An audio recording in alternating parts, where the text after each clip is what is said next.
wonder murmur where whispers weave the heart. Hello, little hearts. A new whisper begins. In a kingdom where a grand castle stood tall against a backdrop of rolling green hills, lived a beautiful princess.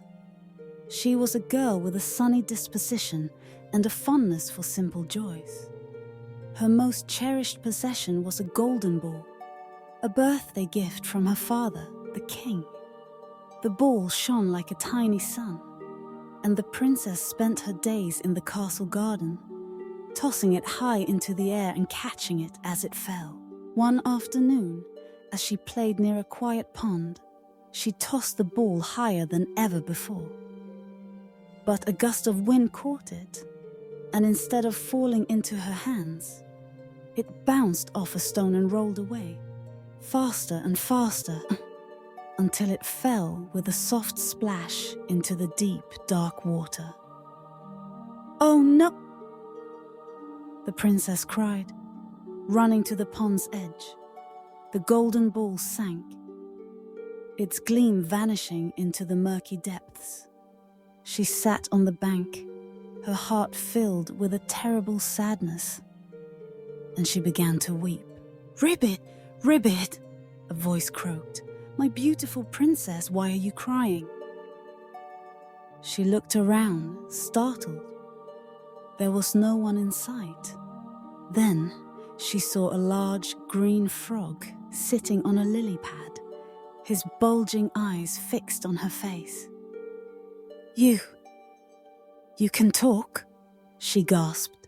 "Well, here I am talking," the frog replied, and he hopped closer to her. "Now, tell me, why are you so sad?" The princess, forgetting her fear, told the frog everything. "My beautiful golden ball fell into the pond, and it's too deep for me to get it back." The frog, with a polite little bow, made an offer. "I will bring you your ball, but in return, you must promise to be my friend. You must let me live with you in the castle, eat from your plate, and sleep in your bed." The princess was disgusted. Live with an ugly frog? The thought made her shudder. But she wanted her golden ball back more than anything. So she quickly said, "Yes, I promise, I'll do anything." The frog, with a triumphant croak, leapt into the water and vanished. A few moments later he resurfaced, the golden ball held carefully in his mouth. He tossed it onto the bank, and the princess, without a single word of thanks, snatched it. "My beautiful princess, you forgot me," the frog cried. "You promised to take me with you to the castle." The princess, now reunited with her precious toy, simply laughed. "How can an ugly frog like you even imagine living with a beautiful princess like me?" And with that, she turned and ran back to her castle, her promise forgotten. That evening, the princess sat at the dinner table with her parents, the king and queen. The delicious food and warm fire could not take away the feeling of shame that gnawed at her heart. She had broken her promise. Suddenly, a loud knock echoed from the castle door. A maid rushed in, her eyes wide with confusion. "Your Majesty, there is a frog outside who says he was invited to dinner by the princess." The king looked at his daughter, his eyes stern. "My daughter, would you care to explain what's going on?" The princess, her face red with embarrassment, told her father about her broken promise. The king listened patiently, and then he said, "If you gave your promise to the frog to save your ball, then you must keep your word. A royal promise is a sacred thing." He ordered the maid to let the frog inside. The little frog hopped into the dining hall and, with a few leaps, landed right on the table next to the princess's plate. "Good evening, everyone," the frog croaked. "And thank you, Your Majesty, for honoring my invitation." The princess was mortified. The king, however, ordered a plate for the frog. "No need for a plate," the frog chirped. "I can eat from the princess's plate." The princess watched in disgust as the frog ate from her plate. She couldn't eat another bite. She wished the dinner would end and the frog would leave.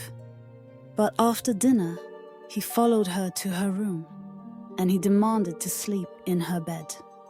The princess, afraid of upsetting her father, had no choice but to say yes. She lay in her soft, silk bed, the tiny frog a lump on her pillow.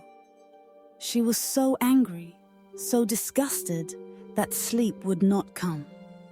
She wanted to push him away, to make him leave. But a small, quiet voice in her heart told her that she had made a promise, and she had to keep it. In the morning, the frog woke her with a loud "Ribbit!" He looked at her with his great round eyes. "My beautiful princess," he said, "I have one more wish. If you grant it, I will leave your castle and you will be free." The princess was overjoyed. She leapt from her bed, her heart light with hope. "Anything. What is it?" "I want you to kiss me, my princess," the frog said, his voice soft. The princess's joy turned to fury. "How dare you? That is impossible!" she shrieked. But then she saw a single clear tear roll down the frog's cheek.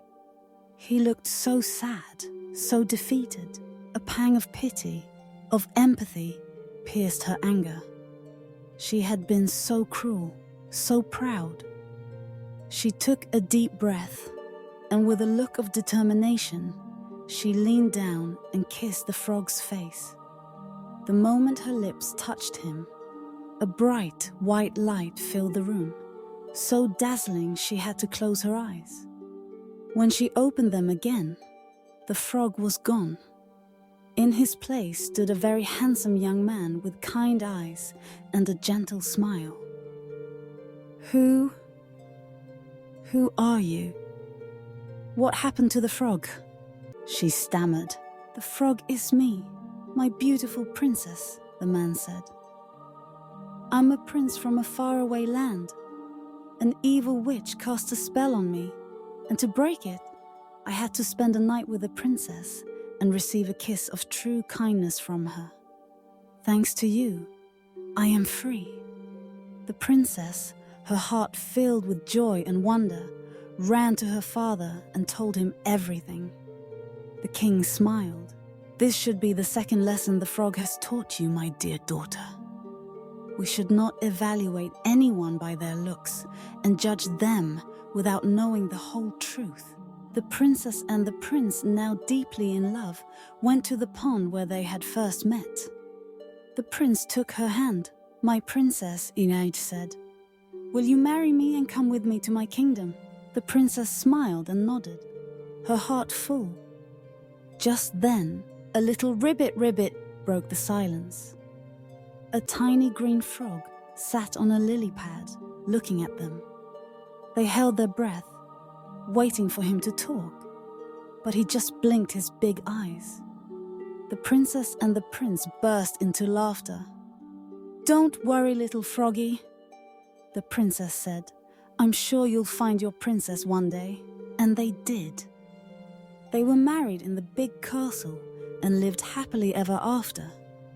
Their love a testament to the power of a promise kept and a heart that learned to see past what was on the outside. Wonder murmur, the story departs, yet the whisper imparts.